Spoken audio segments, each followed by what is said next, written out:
Life Audio. Welcome to Empowering Homeschool Conversations, your authority in navigating the world of homeschooling diverse learners. Featuring Peggy Ployer from SPED Homeschool, Annie Yorty from AnnieYorty.com, Leilani Melendez from Living with Eve, Stephanie Buckwalter from eLARP Learning, and Dawn Jackson from Dawn Jackson Educational Consulting and Tutoring. With over 75 years of combined homeschooling expertise, experiences, and perspectives, this group is eager to share their wealth of wisdom to empower your homeschooling journey. So grab your favorite mug, settle in, and get ready for insightful discussions, valuable insights, and practical tips as these experts and their guests dive into the hottest topics in homeschooling. Whether you're a seasoned homeschooler, just considering this path, or anywhere in between, you don't want to miss a minute of these enlightening conversations that will empower your child to thrive in their homeschool environment. Empowering Homeschool Conversations is starting right now. Join us to give your homeschool the power boost it needs to successfully educate the unique learners in your home. Today, we are going to talk about decoding dyslexia, unraveling the neurodevelopmental puzzle.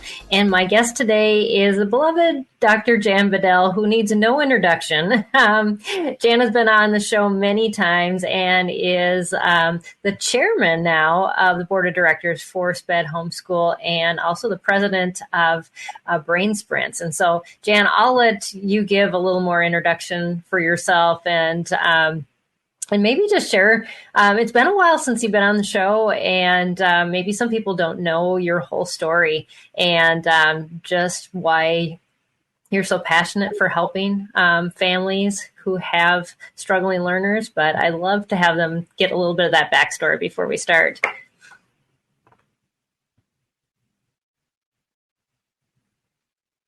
Okay, well, my name's Jan Bedell, as she said. So for about 30 years, I've been working in the neurodevelopmental field, and I was brought there by my daughter, who had special needs. Actually, this is her picture. Okay, so I guess I don't know if it's glitching or if I just need to keep talking. Yeah, why don't you keep talking? So I'm just going to keep telling my story so it will help with this recording.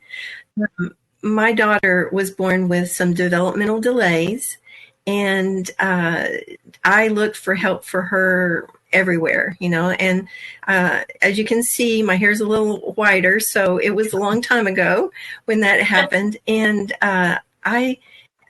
we went to the traditional type of therapies and that kind of thing.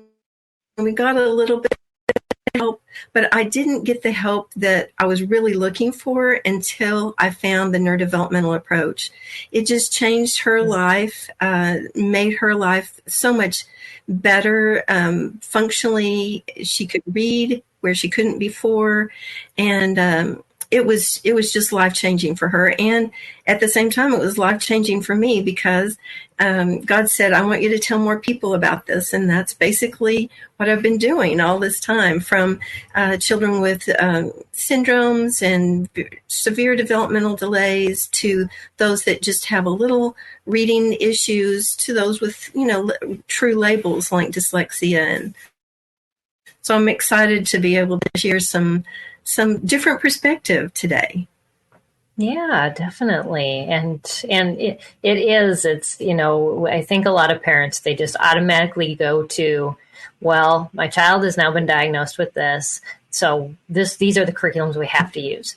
And they don't even think beyond that there might be some other approach than just trying to use a curriculum to to fix their child versus maybe something that is a little more comprehensive and goes deeper than the diagnosis, which I know you love to do. So, but it seems like there's more and more kids being Absolutely. homeschooled.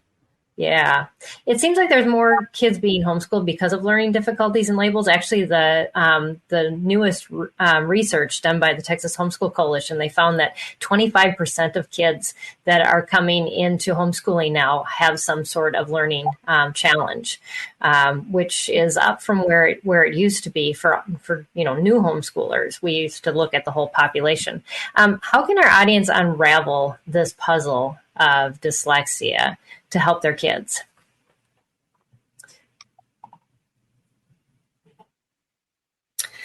Okay, well, that's definitely what we want to do today.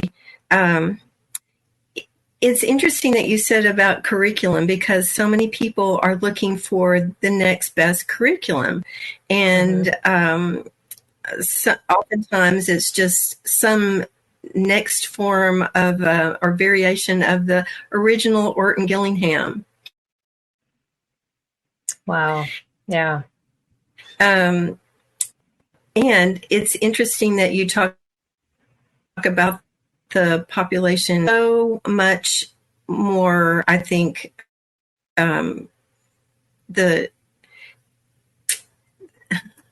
it's so much more children coming in because the school is just not able to handle the demand. They have very limited resources.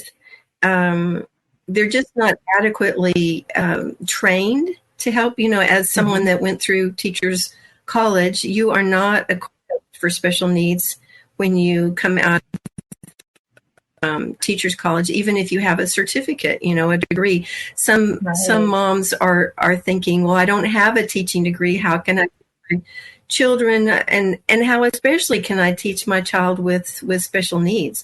But I just want to assure you, you are in the right place. Your child is in the right place.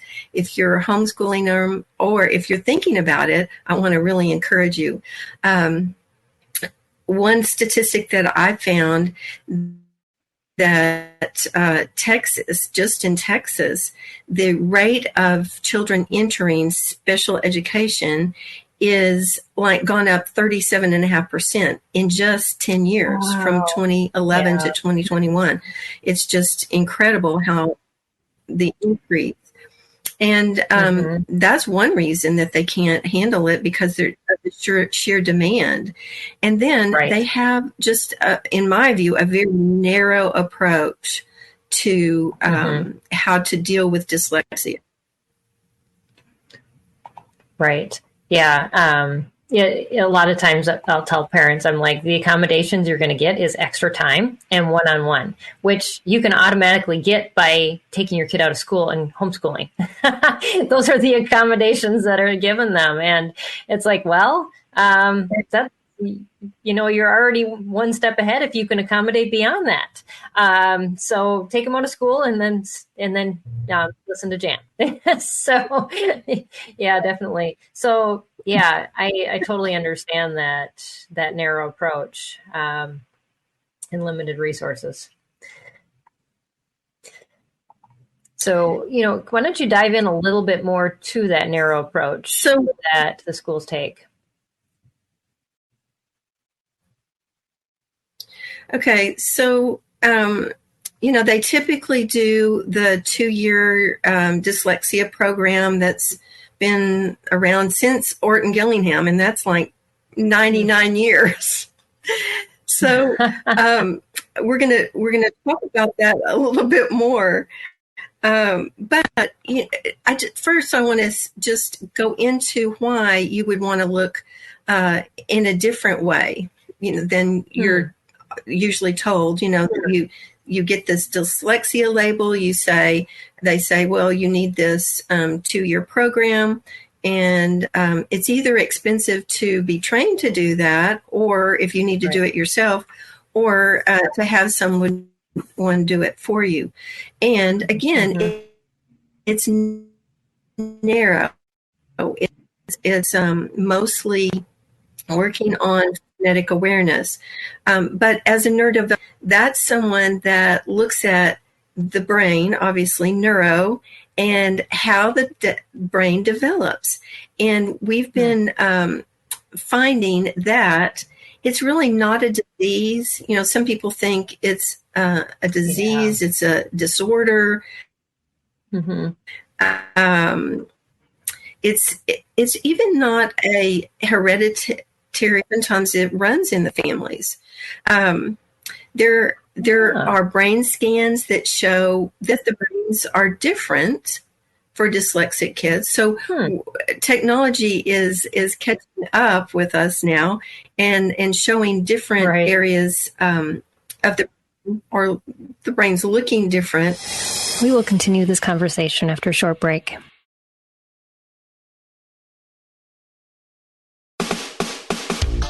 This is Empowering Homeschool Conversations, provided by SPED Homeschool, a nonprofit that empowers families to home educate diverse learners. To learn more, visit spedhomeschool.com. But that brings me to my major point. It's all about the brain and God's design. So you can show that. That's first slide. Show that slide from. Okay, so that's Orton Gillingham. So Samuel Orton, like I said, in 1920. Yes, he's the one that first named dyslexia. And he said, I've seen these particular kinds of symptoms in these people. They don't all have these symptoms, but a lot of them have a lot of these symptoms. So he said they have balance issues, they have coordination issues, they have eye issues. Oftentimes their visual sequential processing is not working well. And dominance issues. This could be eye or hand or ear dominance. And then there is somehow over the years, all of these other symptoms were either diminished or just set aside, and they do phonics. So basically the Orton-Gillingham method and those that followed that kind of did adaptations of those, the main focus is phonetic awareness. So maybe we should go a little bit deeper into each of these things and see how, in our view, we have to drill down. We have to find the almost peel the onion kind of thing to find out what's going on here. Because look at the bigger things. That's important. So if you look at all of these things, there's symptoms. And if you have a symptomatic, I call dyslexia a symptomatic label, because if you have a certain number of these things, then they give you that label. But really, everything is controlled by the brain. So if you look at each one of these symptoms, it causes different brain pathways that are maybe immature or inefficient. And you wonder, as a homeschool mom, they knew it yesterday. We put it in, and we had this light come on, and then you get it out the next. It's like your brain was a sieve. It just poured right out. You can't even find it. So frustrating for the child, for the mother. You even doubt your abilities to teach sometimes when you have this happen. But just going from the top, like the balance, for instance. So people might say, well, why does balance have anything to do with reading? Well, it's very interesting because your vestibular system, that's your inner ear, that's where your balance is, and it has a lot to do with your balance, and it's right there with your ocular nerves, and it controls, it can control or mess up your eyes. So if you're, if you have this vestibular issue, and you move your head and it's not helping to control your eyes, it can just make your eyes go to another place. Things could appear like they shift or like they're on top of each other. It's really pretty bad when that kind of thing happens. And we see this developmentally a lot of times from ear infections, children that have developed ear infections over time. And the more ear infections they have, the more it affects their vestibular system. So that, instead of just saying that's a symptom, we have to work on their balance. Right. There's different activities and things that you can do for vestibular balance. And one of the things is prevent ear infections whenever possible, and that's one thing. We are not invasive, anything that we do, except for recommending ear tubes. So if there's chronic ear infections, it's really erasing some of their development because of those ear infections. So it's important to be proactive about ear infections. So another thing, like coordination, you might wonder, what does coordination have to do with reading?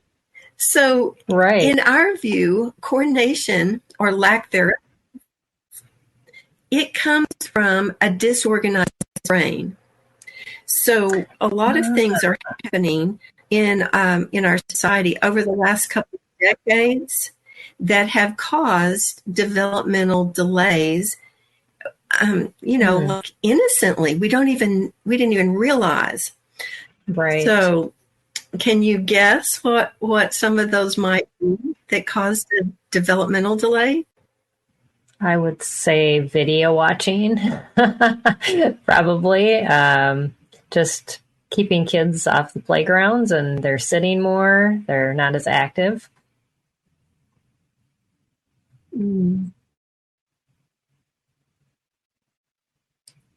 I can't wait to hear what you have to say. Those are some very good things. The other thing, and all these gadgets that we put our children in from the time that they're born, the little infant seats that rock. Where are they when they're sitting in the infant seat? They're on their back. What about slings and backpacks? They're not on the floor going through those developmental steps, and so their brain is not organized. Then you go a step higher than that, and you've got the saucers and the walkers and all the things that they just seem happier in because they're like upright. But they're not going through the steps, being on their stomach, lifting their head, and building those muscles for sitting, for and looking around, using their neck. They're not to skip the developmental steps like crawling on their stomach and creeping on their hand walk. That's one thing that happened to me, actually. My parents lived in this small little apartment, and I could just I could just crawl over to something and stand up and just cruise around the room. So I was walking at 9 months old. I did not those steps that I needed to go through. And I had trouble, like in third grade, I'm panicking because it's about time for me to read. And if I've counted the wrong paragraph to where that I've been practicing, then I'm in big trouble. So we will continue this conversation after a short break.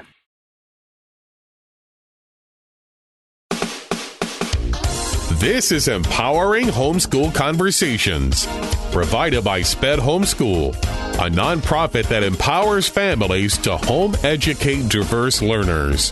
To learn more, visit spedhomeschool.com.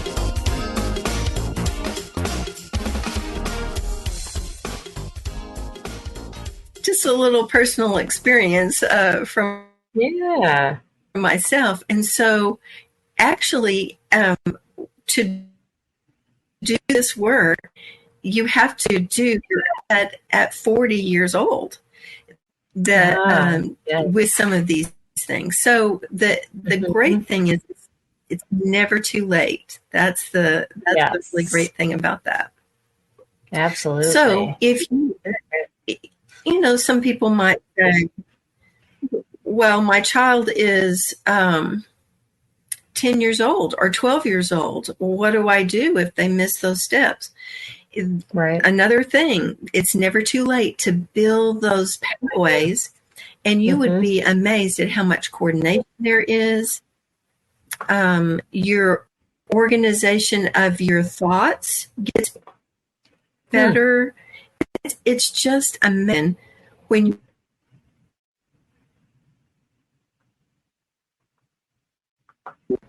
your brain gets organized at the lower levels. So it definitely affects reading. We're going to talk about is eye issues.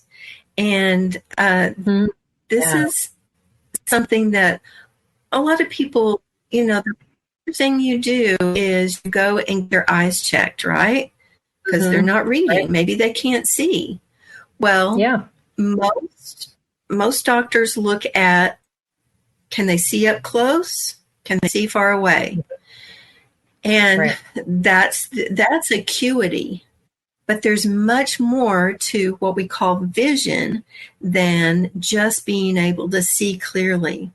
So one thing I want to help your listeners understand is that you can actually check at home to see if the child's eyes are working together. So you just take a little pencil topper, something like this. Yeah. You're about 18 inches away from the child. It's about arm's length. And you're going to point the object right at their nose. So you're going to start out at 8 inches, go into about 2.5 inches. Then you come back out slowly, and you do a little bit of horizontal and vertical tracking. So you have them go up and down, and then back in, and then you come back out. Okay, so what you're wanting to do here is look for, how are their eyes moving? Are they moving smoothly across with that object, or are they jumping? Do they go over here and then jump?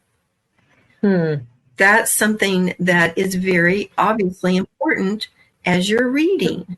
So something like a phonetic approach with Orton Gillingham is not going to take care of that situation. So this is what I'm talking about, drilling down to get the root.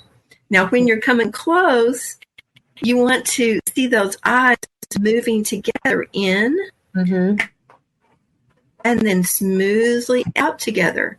So oftentimes what's happening with the children, their eyes are working together for a little bit, then one eye goes off. If you see this means their convergence is not working right. So the image from one eye is not being put on top of the other eye. And this can cause all kinds of challenges when they're looking at a word, especially as the print gets smaller. Now, the good news about this is can actually work on this. In our view, it's a muscle problem. It's not necessarily a muscle problem. It's a brain to muscle problem. So as you increase and you work on that and get closer for them to converge their eyes, they'll get better at that. And then they'll see things better and obviously be able to read better. So that's one thing about the eyes that we've noticed. Another is, you may have experienced this in your school when the children were very little, is they have trouble writing on a line. So if their central vision, right in the center, doesn't work well, then they're not even able to see the line correctly. So the way that you determine about this central vision is you look at the symptoms mostly. So a symptom might be they push their words right together when they're writing. They leave the proper space. They make big letters, small letters in the same word, and they don't sit their letters on the line. Oftentimes, another symptom of this is not giving good eye contact. You know, just like looking you right in the eye. Some people are so frustrated, and you look, and then they look at you, and then pretty soon it's like they're looking, why aren't you looking at me? And the problem is they can't really see in the center. They turn their heads so they can see. It's really not a discipline problem. It's a function problem. That helps gain a lot more understanding. And another thing with central vision is So another thing with the eyes is sometimes they will skip small words, or they'll put, the end of one word on the middle, or the end of the first of the other word. They just are not seeing correctly. So it's really not a phonics problem. And it's so confusing because it's like, that says A and you just read the, and so confusing to parents because it's clearly a very small word. It should be easy, right? But because it's small, it's hard when they have this kind of issue. So that again is a developmental issue, and that can be helped. So that's again what we're talking about: getting to the root and really working there. Now, another thing that said was visual sequential processing. Now, you may be wondering, what is that? Actually, there's something called a visual digit span that this is actually on an IQ test. This test. Really? They'll hold up a random series of numbers and then take it away and then ask just the whole process here is sequentially getting that series of numbers, being able to hold it in your short-term memory and bring it back out. That is called visual sequential processing. So when you can see how that would be key when you're reading words that are longer, especially, and holding on to all that information. Yeah, that's really important.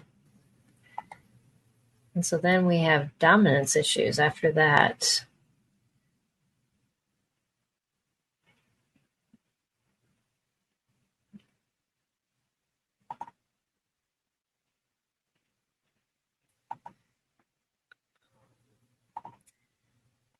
Okay, just moving on to the next area of dominance. Mm-hmm. Some people have,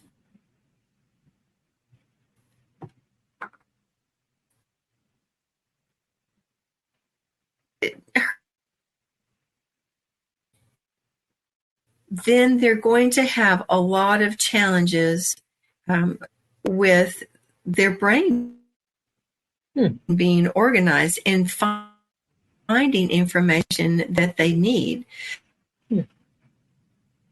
So once a child in their hand, you have more of it can make a lot of progress. So the hand is key to dominance. When your child is right-handed, the most efficient thing is for them to be right-eyed.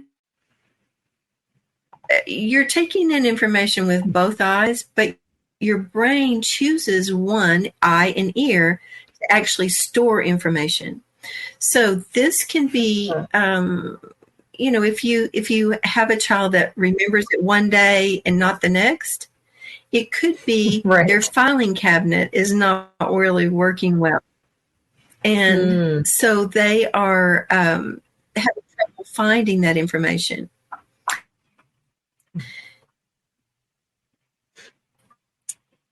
Yeah, I can see where that would be.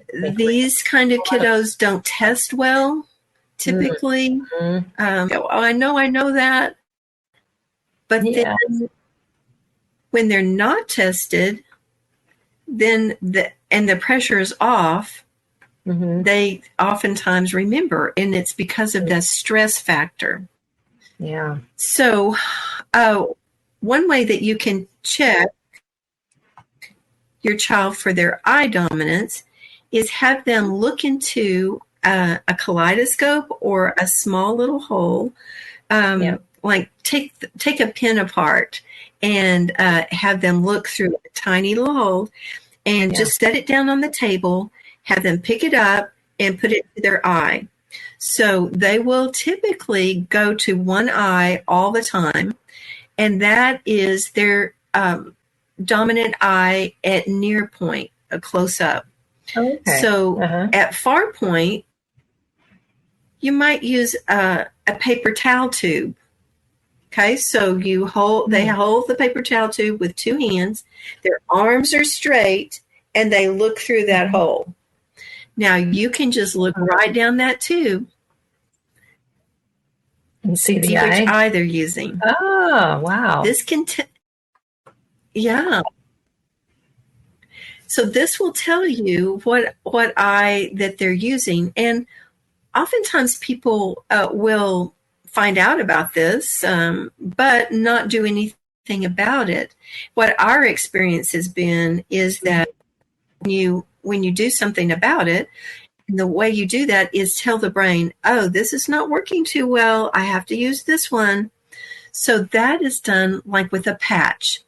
So you patch their eye that's not dominant. So if they're right-handed, their right eye should be seeing all the time. You do that for about 3 or 4 hours a day. And over time, that will help that dominance to switch. And you will see amazing differences in their long-term memory. That's really cool. Yeah. That's all new. Well, so partially new information for me. So that's the really ear. Cool. Well, it's just one of those things that a lot of people don't think about, but it can be so profound. It takes a long time to switch an eye. So sometimes people do it for a little bit and think, oh, it's not working. And, but over time, it really will make the difference. With the ear, yeah. Well, while you were can, talking about that, it made me think too about, how some people, when they get older, we do a contact in one eye that's close up and one far away. And I was thinking, I wonder if I just chose the wrong eye, and that's why that never worked for me. So just random thoughts that go through my head. But yes. No, it's a really good point, because I actually had somebody that was a little older. She was in her 60s, I think, that I worked with. And she said, I feel like things are getting harder for me. I can't remember things. Sometimes words don't come to me. Is there something I can do? Right. We actually traced that back to when she got her monovision lenses. It was just confusing her brain that much. Oh my goodness. So don't do lenses. Yeah, I know. I went back to glasses. I just couldn't, I couldn't do it. So good to know. So the next one is ears too. And you were talking about, you were headed that direction. So I'll not interrupt you again.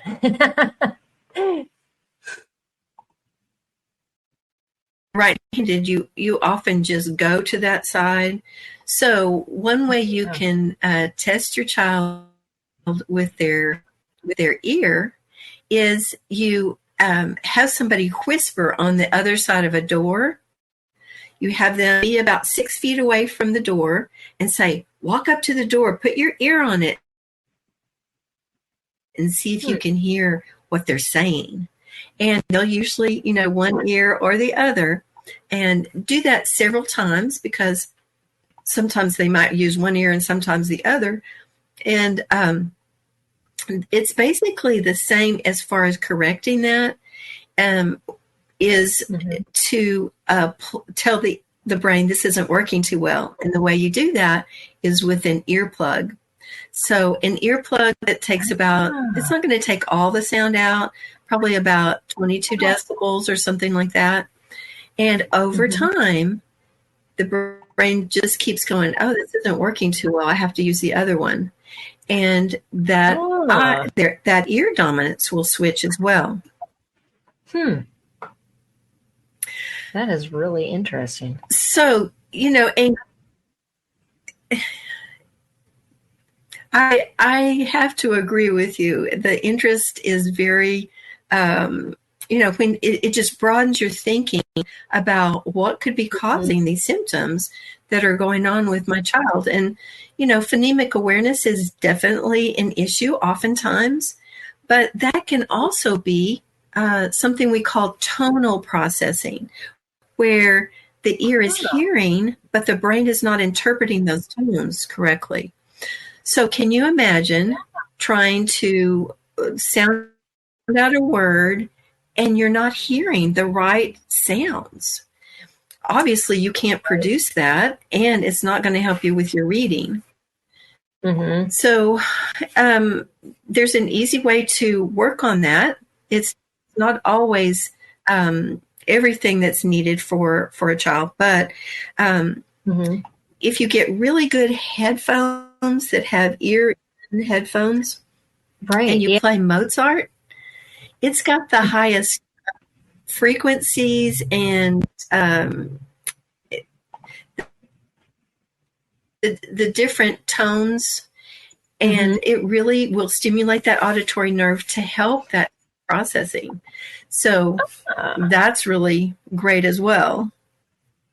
That's cool. Yeah, my daughter and I were just talking about Mozart the other day and how it helps with learning. So so it's nice to know kind of a little bit more of the scientific backing on why that is. So that's really cool. Well, to play it just in speakers, it's very calming and organizing for the brain. But when you have those headphones on, it even helps further with that, stimulation to the auditory nerve, that direct stimulation. Oh, yeah. You might, one thing that is very interesting to me is how quickly children can progress if we take care of some of these root causes and not just do the phonemic awareness kinds of activities. Can you show that next slide? Absolutely. Yeah. So this is the young boy that I worked with that he came home from first grade and said, I'm not a very smart little boy. And it just crushed his mom because she knew he was brilliant. Yeah. And so she pulled him out. She had him tested. Sure enough, he had enough of those symptoms that they labeled him dyslexic. And they did the traditional therapy for him and in a private school. But his mom said, he's just having to work too hard. It just seems like everything's too hard for him. I know he's smarter than that. And so when I saw him, he was 10 years old. That's fifth grade age, right? So we had fifth grade, third month word recognition. So that Orton-Gillingham method, whichever one that they used, was working for him as far as decoding words. And then his comprehension was actually sixth grade. So like his mom said, he was smart. So smart. He was really smart. He literally had 130. Yes. When they tested him for dyslexia, they found he had like 130 IQ. Wow. So what we did was find out where some of the glitches were, and he worked on that program for about 16 months. But results, he's sixth grade age, and he scored ninth grade on his word recognition and 10th grade on his comprehension. So this is what we're talking about, releasing the full potential of a child. Right? Yeah. Now, this is not everybody has 130 IQ.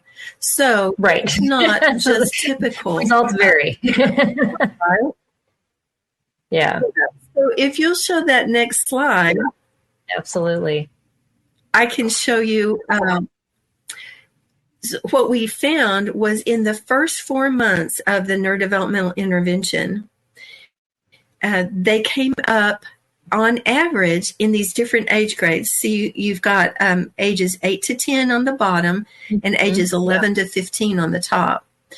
That top green one is their comprehension. So we saw where they tested when they came, and then 4 months later, they're coming up right at a year or more in math and reading. And this is with a dyslexic label. So just to put it in perspective, typically you come up a year in a year, but they came up a year in 4 months. So we can really accelerate, get these kids to the grade level they're supposed to be in quickly. If we find out which of these things are going on with them. Now, if there's just maybe one of these inefficiencies about, then they're not going to have much challenge, right? It's going to be easy for them to cope and compensate. But if then it really throws a kink in it. And one of the things that I found that is so predominant for all kids with learning struggles, and especially dyslexia, is auditory processing. Yes. Yeah. Have you heard of that before? Yes. Yep. You taught me about it, actually. But maybe some of my listeners have not. So I would love for you to explain that and tell them more.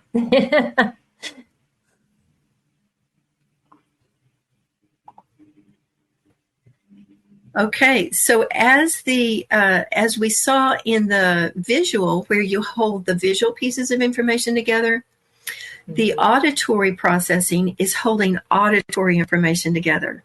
So it's like you hold a piece of information together, and then you hold the next piece and the next piece and the next piece. Can you see how that is vital for use of phonics? Right, exactly. They have to hold this phonogram, this phonogram, this phonogram together. This is why the phonics approach to reading is very effective for some that have good auditory processing, and almost mind-bogglingly, why are they making progress for some? Yeah, absolutely. And this is, you will see a free test kit. Yes, and I have the website I'm going to give on you the bottom. Instructions. We'll put the link in the show notes too. So give you some ways to. Okay, terrific. So, what else can we say here? By getting to the root of all of these, we can definitely bring the kiddos up. Maybe we can show that last slide. Yeah, so I have a question we can for you. see how significant. Yeah, I have a question for you too. You know, as far as maybe this slide will answer that question. Do you see that, you know, kids that, you mentioned so many different things. Do most kids have like a lot of them, or just a couple, or or is there a certain area where that they really, parents can start? Because I'm thinking, as a parent is going, okay, my child is dyslexia, and these are the things now that we have to test for and work on. But where would they start? What would be the first one to start working on? Or do you kind of do them all together?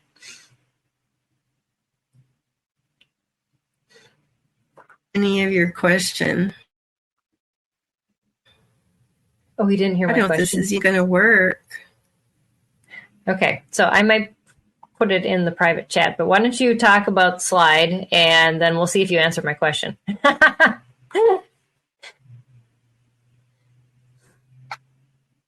Okay, so one thing I wanted to see,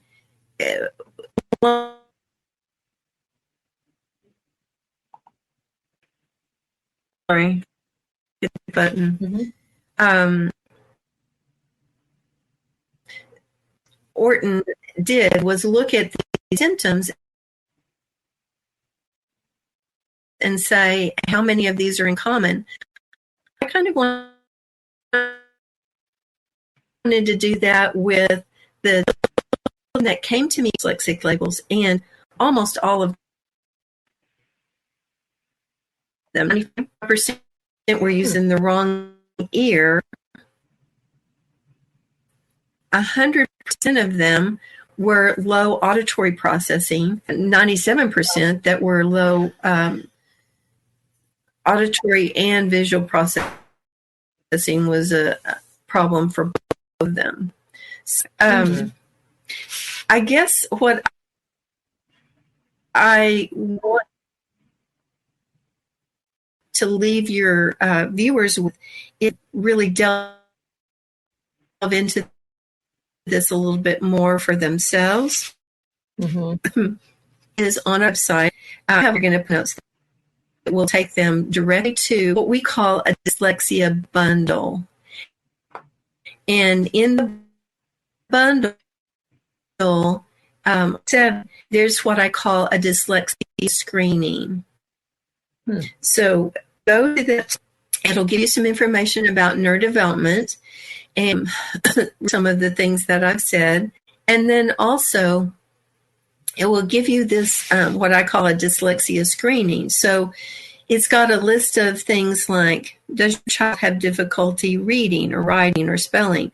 And then on the right, there are going to be some possible root causes of that particular symptom. So you can go down the list and say, my child has problems with this. Oh, it might be this, this, or this.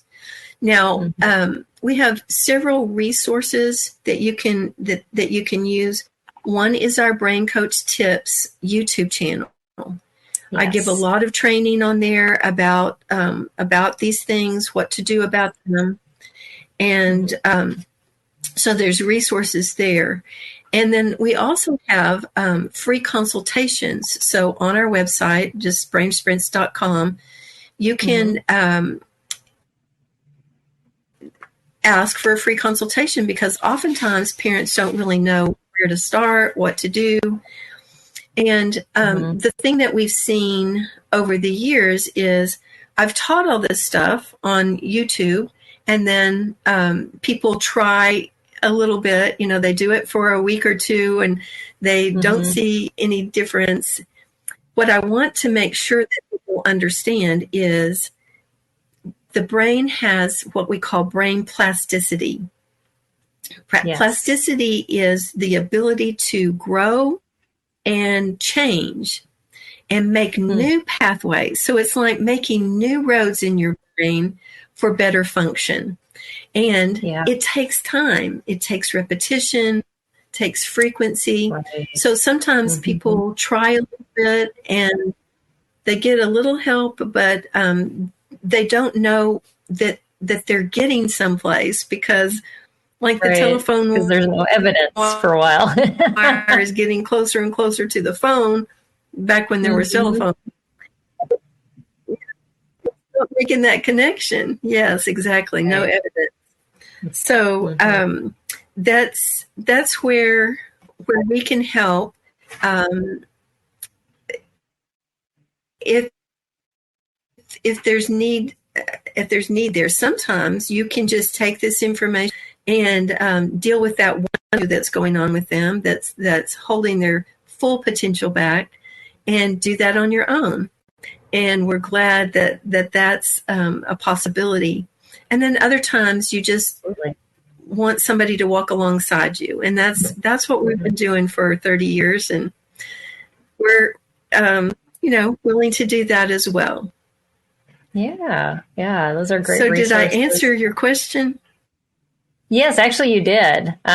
You did, because I wanted to know about the amount of things that usually kids come in with having struggles, and that list that you went through, and that was exactly what you answered. I didn't look at the slide before I had pulled it up. So yeah, that was a good way to wrap that up, because I think a lot of parents struggle. They're like, well, where do we start? And it looks like you kind of start in everything, because there's lots of work to be done. And so yeah, that makes sense. So yes, like you said, Jan, your website for the free auditory processing kit, and then that dyslexia bundle, I'll make sure to get links in the show notes for all those things. So you can get to Jan's YouTube channel, her website, as well as that dyslexia bundle that she shared with us. I'll get all those clickable links for you, so you can click them from either, if you're listening on the podcast, those show notes, or watching on YouTube or Facebook. So we'll make sure we got you taken care of. So yeah. So any last things that you just want to make sure our parents know or hear as they're kind of taking all this information and digesting it? Well, I think that the main thing is to never give up. And I think that's already built in to homeschoolers. I know sometimes you get discouraged, but God does have answers for us. And as you seek, you will find. And I just want to encourage you to keep on keeping on. If something's not working, look for the next thing. But think differently. That's what I'm encouraging you here. Think differently, not just with the one solution that has been offered for 99 years, but maybe there's some other things that you need to delve into. Absolutely. Yes. Yeah, I love that. And I've always loved, Jan, how you look, beyond, like you said, those surface issues, and you dive deep into what was really going on here. And the neurodevelopmental approach has always been so intriguing to me for that. I interview a lot of different experts, and it's always so refreshing to talk to somebody who's like, there's really nothing wrong with the child, but there may be some rewiring that needs to happen. And I see this all the time in my studio. I actually test kids when they come in to do aerial classes, because coordination and balance and all these things are things they have to have. And there are so many kids that are wired very poorly. And I see that all the time, and I work on that with them. So, so you do what you can. But yes. And I've thought of one more thing, if I can, just to and something else to encourage the children, because oftentimes they have an idea that they're not very smart. And that is so devastating for a mom to hear. It's devastating for them to tell themselves. So what I usually say is, I just listened to a neurodevelopmentalist, and I found out that you are really smart. Your brain is just tricking you at the moment. Right. So there's a way to fix that tricky brain, so it doesn't trick you anymore. So it kind of puts it off something else instead of them and something's wrong with me and that kind of thing. So hopefully that absolutely helps as well. Yeah. I love that. And I've heard you say that before. And I think that is exactly the point is, all of our kids are special, and there's just things, we live in a sinful world where things get in and mess things up, and we sort through them, we improve our character and our children's character through the process of navigating all of that. And if we can look at it from that perspective versus there's something wrong with you and we have to fix you, then, we come out all the better. So, love that. Well, thank you so much, Jan.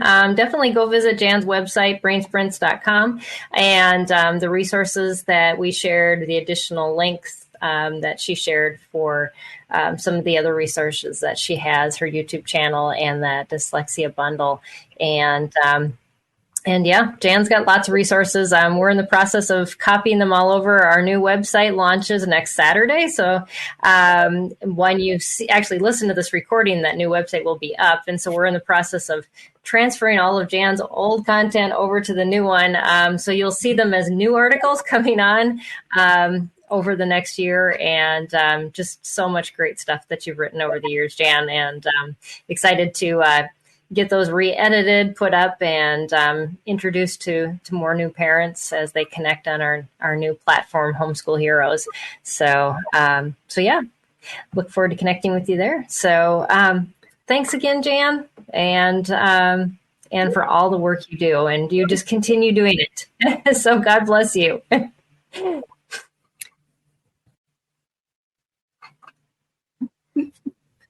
That's my call. And thank you for all you do too, Peggy. It's amazing what you've done. And I know it's helped so many. So thank you. Absolutely. And thank you all for joining us. We just love having you part of our SPED Homeschool community. And like I said, if you've been just joining us on Empowering Homeschool Conversations, we invite you to head over to spedhomeschool.com to check out our new Homeschool Heroes platform, where you can connect with other homeschool heroes, find people who are local, connect on topics that you're most interested in, and get the support and encouragement that you need to keep going. Just love you all, and God bless, and we'll see you next time here on Empowering Homeschool Conversations. Bye, everybody.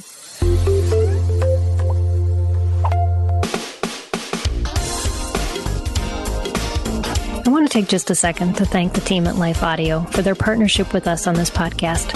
If you go to lifeaudio.com, you'll find dozens of other faith-centered podcasts in their network. They've got shows about prayer, Bible study, parenting, and more. This has been Empowering Homeschool Conversations. Have you ever considered yourself a messenger? I mean, you are called by God, and aren't we all praying the big prayer, "Here I am, Lord, send me"? So if we put two and two together, you've got a message to deliver, my friend. Whether it's mics like this, bookshelves around the world, stages to take, art to make, or businesses to build, it's time we start testifying truth unashamedly, creatively, and in love. My name is Tamara Andress, the host of the Messenger Movement podcast, which is designed to catalyze Christians to speak, write, build, and testify. I use my mic like a machete, so if you don't like to get your toes stepped on or pushed off cliffs to finally jump on in with Jesus, I may be too much for you. But if you're ready to turn your message into a movement and want to run with other messengers doing the thing at scale globally, search and follow the Messenger Movement podcast on your favorite podcast platform or lifeaudio.com today.